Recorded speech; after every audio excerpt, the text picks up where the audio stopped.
Chapter 9. And Elisha the prophet called one of the sons of the prophets. Get yourself ready. Take this flask of oil in your hand, and go to Ramoth Gilead. Now when you arrive at that place, look there for Jehu, the son of Jehoshaphat, the son of Nimshi, and go in and make him rise up from among his associates, and take him to an inner room. Then take the flask of oil and pour it on his head, and say, Thus says the Lord, I have anointed you king over Israel. Then open the door and flee, and do not delay. So the young man, the servant of the prophet, went to Ramoth Gilead. And when he arrived, there were the captains of the army sitting. And he said, I have a message for you, Commander. Jehu said, For which one of us? For you, Commander. Then he arose and went into the house. And he poured the oil on his head and said to him, Thus says the Lord God of Israel, I have anointed you king over the people of the Lord, over Israel. You shall strike down the house of Ahab, your master, that I may avenge the blood of my servants, the prophets, and the blood of all the servants of the Lord at the hand of Jezebel. For the whole house of Ahab shall perish, and I will cut off from Ahab all the males in Israel, both bond and free. So I will make the house of Ahab like the house of Jeroboam, the son of Nebat, and like the house of Baasha, the son of Ahijah.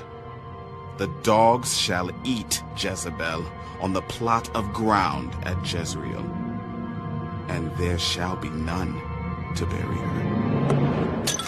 And he opened the door and fled. Then Jehu came out to the servants of his master, and one said to him, Is all well? Why did this madman come to you?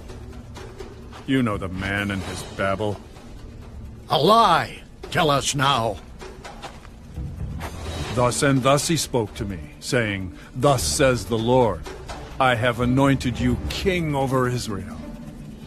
Then each man hastened to take his garment and put it under him on the top of the steps, and they blew trumpets. Jehu is king!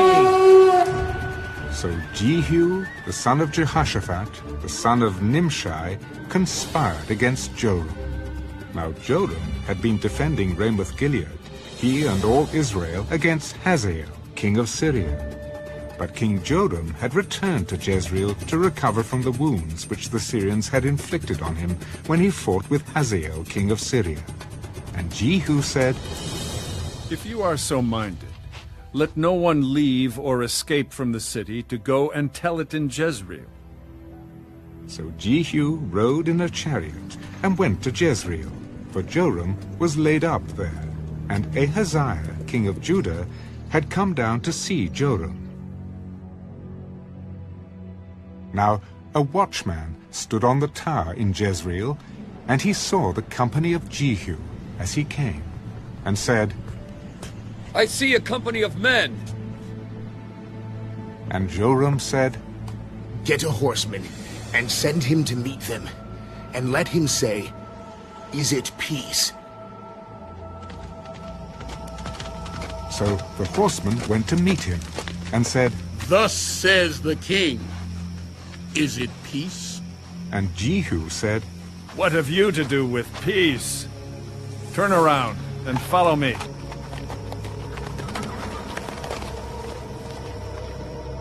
So the watchman reported, The messenger went to them, but is not coming back. Then he sent out a second horseman, who came to them. Thus says the king, Is it peace? And Jehu answered, What have you to do with peace? Turn around and follow me.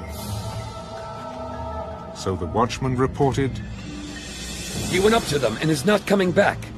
And the driving is like the driving of Jehu, the son of Nimshi. for he drives furiously. Then Joram said, Make ready. and his chariot was made ready. Then Joram, king of Israel, and Ahaziah, king of Judah, went out, each in his chariot. And they went out to meet Jehu, and met him on the property of Naboth, the Jezreelite. Now it happened, when Joram saw Jehu, that he said, Is it peace, Jehu? What peace? As long as the harlotries of your mother Jezebel and her witchcraft are so many. Then Joram turned around and fled, and said to Ahaziah, Treachery, Ahaziah! Now Jehu drew his bow with full strength, and shot Jehoram between his arms. And the arrow came out at his heart, and he sank down in his chariot. Then Jehu said to Bidkar his captain, Pick him up and throw him into the tract of the field of Naboth the Jezreelite. For remember when you and I were riding together behind Ahab his father, that the Lord laid this burden upon him. Surely I saw yesterday the blood of Naboth and the blood of his sons, says the Lord, and I will repay you in this plot, says the Lord. Now therefore take and throw him on the plot of ground according to the word of the Lord. But when Ahaziah, king of Judah, saw this, he fled by the road to Beth-Hagan. So Jehu pursued him. Shoot him, also in the chariot. And they shot him at the ascent of Gur, which is by Ibleam. Then he fled to Megiddo, and died there. And his servants carried him in the chariot to Jerusalem, and buried him in his tomb with his fathers in the city of David. In the 11th year of Joram, the son of Ahab, Ahaziah had become king over Judah.